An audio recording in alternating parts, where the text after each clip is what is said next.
Hello बच्चों, नमस्कार। स्वागत है हमारे इस YouTube channel study with Ravi पर। आज की क्लास में हम लोग जीव जगत के वर्गीकरण से 45 ऐसे एमसीक्यू लेके आए हैं जो आपके नीट वाले एग्जाम में निश्चित रूप से पूछे जाने की संभावना बनती है।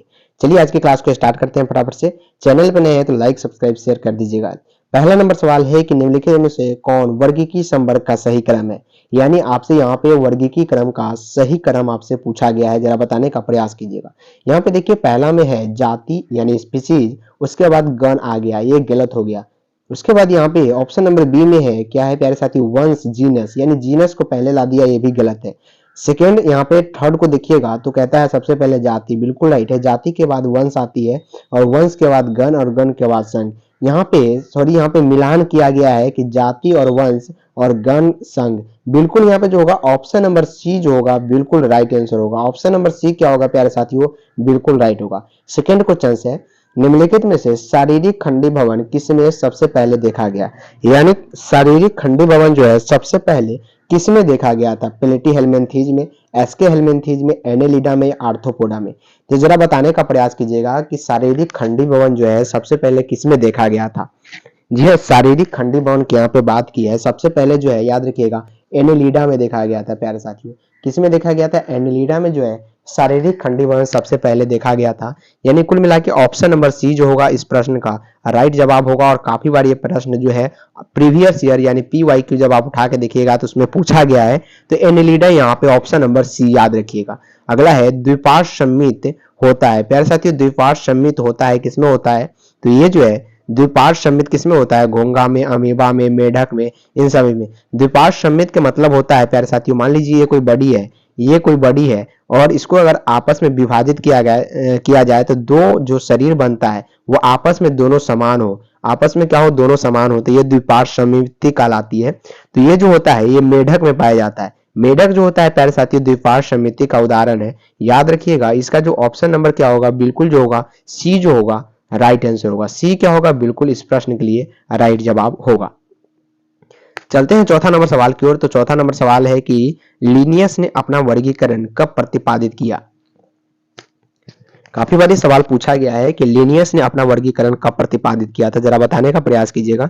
1940 में, 1935 में, 1985 या 1972। जी हाँ, लिनियस के बारे में बताया गया है कि अपना वर्गीकरण जो है सबसे पहले कब प्रतिपादित किया, जरा बताने का प्रयास कीजिएगा। तो लिनियस ने जो अपना वर्गीकरण प्रतिपादित किया था याद रखिएगा 1735 में। कब किया था, 1735 में लिनियस ने अपना वर्गीकरण प्रतिपादित किया। यानी कुल मिला के बात करें 1735 जो होगा राइट आंसर होगा। और कई बार ये क्वेश्चंस आपसे पूछा भी गया है। नेक्स्ट क्वेश्चंस की बात करते हैं तो मोनेरा जगत के सदस्य होते हैं।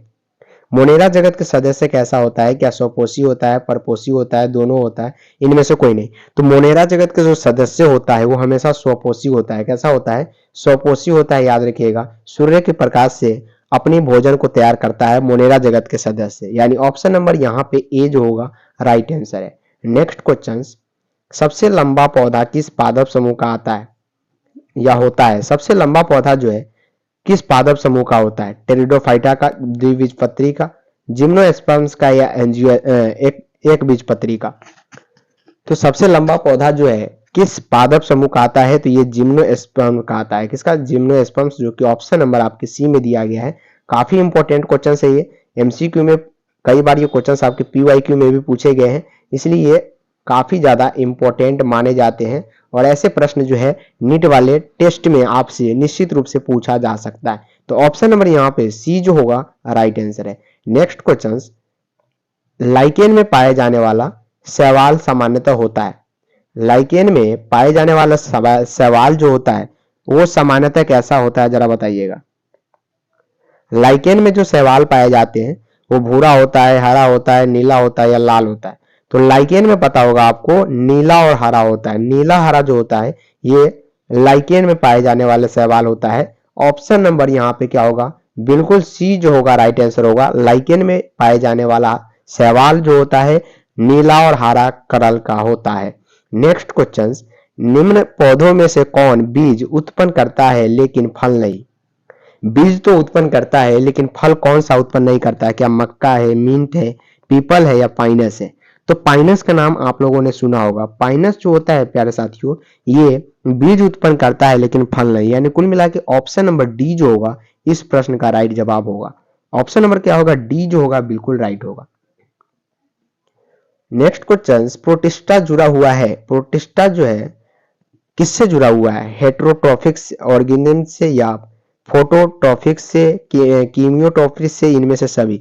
तो प्रोटिस्टा जो है इनमें से सभी से जुड़ा हुआ है। Option number D is the right answer and very very important question for your upcoming exam. Please remember this question and next question please give me a right answer comment box. वर्गीकरण के प्राकृतिक सिद्धांत का प्रतिपादन किसके द्वारा किया गया। कुछ स्टूडेंट बोल रहे थे कि सर इंग्लिश में भी बोला कीजिए। तो ज्यादातर ये जो क्लास है प्यारे साथियों हिंदी मीडियम वालों के लिए है, क्योंकि इंग्लिश मीडियम वालों के लिए काफी सारे क्वेश्चंस यूट्यूब पर प्रोवाइड किया जा रहा है, लेकिन हिंदी वालों पर कम ध्यान दिया जा रहा है। इसलिए हम चाह रहे हैं कि हिंदी में सभी क्वेश्चंस को यहाँ पे शुद्ध हिंदी में लाया जाए। तो वर्गीकरण के प्राकृतिक सिद्धांत का जो प्रतिपादन है किसके द्वारा किया गया, ये जो है बॉथम और हुकर। जी हाँ, ऑप्शन नंबर सी जो होगा बिल्कुल राइट आंसर होगा। नेक्स्ट क्वेश्चन की बात करते हैं, शैवाल यानी एल्गी में पोषक की विधि बताइए। शैवाल यानी एल्गी में पोषण की विधि आपसे पूछा गया है। हेटेरोट्रोफिक होती है, कीमियोट्रोफिक होती है, या सेप्टोट्रोफिक होती है, या फोटोट्रोफिक होती है।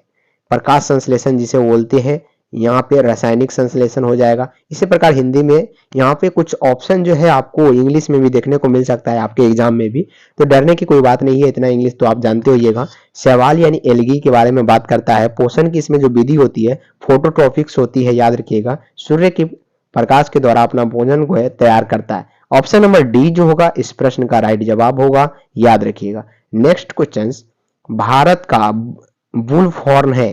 भारत का यहाँ पे वुल्फ हॉर्न के बारे में बात किया गया है। राना ट्राइग्रीना है, या राना स्क्लेंटा है, राना स्लेवेटिका है, या इनमें से कोई नहीं। तो भारत का वुल्फ हॉर्न के जो नाम से जाना जाता है, ऑप्शन नंबर ए बिल्कुल राइट होगा, Rana tigrina. Option number A is the right answer. And next question कहता है प्यारे साथियों कि किन प्राणियों में पौधा तथा जंतु दोनों के गुण पाए जाते हैं, बताइएगा। काफी इंपॉर्टेंट ये क्वेश्चन हम मानते हैं, क्योंकि ये काफी ज्ञान आपको देता है और इससे सवाल भी बनते। तो प्राणी और जंतु दोनों का, सॉरी यहाँ पे पौधे और जंतु दोनों का गुण किसमें पाया जाता है, तो इसका जो जवाब होगा यूग्लिना। यूग्लिना का चित्र आपके एनसीईआरटी में दिया गया है, आप देख सकते हैं। ये जो होता है इसमें दोनों प्रकार के गुण पाए जाते हैं, प्राणी वाले भी और साथ में क्या पौधे वाले भी गुण पाए जाते। नेक्स्ट क्वेश्चन, चट्टान या पत्थर से सटे शैवाल क्या कहलाते। जो चट्टान और पत्थर से सटे शैवाल है उसको हम लोग क्या बोलते हैं, लिथोफाइटिस बोलते हैं। यानी ऑप्शन नंबर सी जो होगा राइट आंसर होगा। क्या बोलते हैं, लिथोफाइटिस बोलते हैं, याद रखिएगा। नेक्स्ट है 15 नंबर सवाल, जरा इसका आंसर बताने का प्रयास कीजिए कमेंट बॉक्स में। कॉन्ट्रैक्टाइल वॉक्यूल नहीं पाया जाता। यहाँ पे कंफ्यूज करने वाला सवाल है। नो और यस वाला जहां भी क्वेश्चन आ जाए ध्यान पूर्वक पढ़िएगा, नहीं तो आपका याद रखिएगा 4 या 5 नंबर कट जाएगा, क्योंकि माइनस भी होता है, याद रखिएगा। तो कॉन्ट्रैक्टाइल वॉक्यूल जो होता है नहीं पाया जाता है, तो ये जो होता है एस्पेरोजोअल में नहीं पाया जाता। Option number B right answer होगा। नेक्स्ट क्वेश्चन, वायरस का आनुवांशिक पदार्थ हो सकता है। काफी इजी आपके लिए होगा ये क्वेश्चन, उम्मीद है काफी इजी क्वेश्चन होगा। तो वायरस का आनुवांशिक पदार्थ होता है क्या, डीएनए होता है, आरएनए होता है, डीएनए और आरएनए होता है, या डीएनए या आरएनए होता है। याद रखिएगा कभी भी वायरस में दोनों आनुवांशिक पदार्थ कभी नहीं हो सकता। डीएनए होगा तो आरएनए नहीं होगा, आरएनए होगा तो डीएनए नहीं होगा, या डीएनए होगा तो आरएनए फिर नहीं होगा। तो ऑप्शन नंबर अगर हम डी को देखें तो मोस्ट यहाँ पे इंपॉर्टेंट ऑप्शन है डीएनए या आरएनए, यानी दोनों में से कोई भी हो सकता है वायरस में, लेकिन ज्यादातर वायरस में जो है प्यारे साथियों आरएनए पाया जाता है। Ribose nucleic acid, deoxy nucleic acid जो होता है ये कम पाया जाता है, लेकिन वायरस में सबसे ज्यादा डीएनए कम पाया जाता है, आरएनए ज्यादा, याद रखिएगा। तो नेक्स्ट क्वेश्चन, प्रोटोजोआ में कॉन्ट्रैक्टाइल वॉक्यूल का उपयोग किस कार्य में होता है। तो इस वैक्यूल का ऑस्मो रेगुलेशन में कार्य किया जाता है। ऑस्मो रेगुलेशन में जो होता है इस वैक्यूल का कार्य किया जाता है, याद रखिएगा।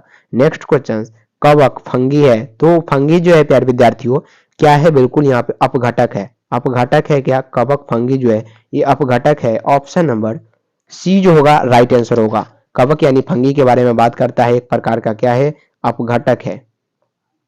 समझ में आ गया होगा। चलते हैं आगे। कहता है 5 किंगडम क्लासिफिकेशन किसके द्वारा दिया गया।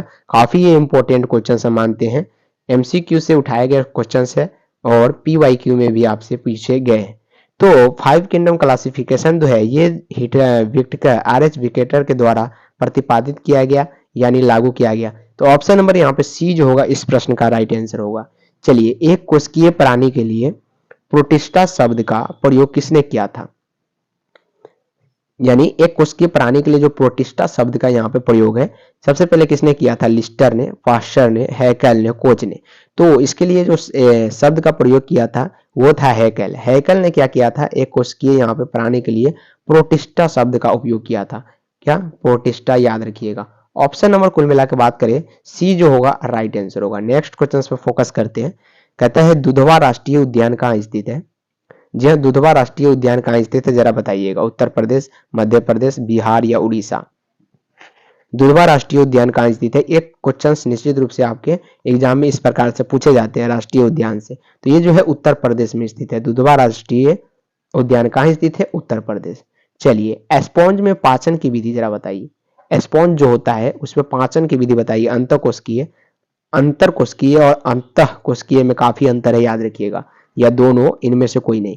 तो स्पंज में जो पाचन होता है दोनों प्रकार का होता है, अंतःकोशिकीय और अंतरकोशिकीय दोनों प्रकार के पाए जाते हैं। यानी कुल मिला के ऑप्शन नंबर सी जो होगा बिल्कुल राइट आंसर होगा, दोनों, बोथ। नेक्स्ट क्वेश्चन, द्विनामकरण पद्धति किसके द्वारा दिया गया। जी हाँ, द्विनामकरण पद्धति जो है ये लीने के द्वारा, हैक्सेले के द्वारा, ओल्ब्रिज के द्वारा, जॉन रे के द्वारा। तो द्विनामकरण पद्धति जो है ये लीने के द्वारा दिया गया है। किसके द्वारा, लीने के द्वारा। ऑप्शन नंबर बिल्कुल ए जो होगा राइट आंसर होगा। नेक्स्ट क्वेश्चन, माइक्रोमेरिज्म किसका गुण है।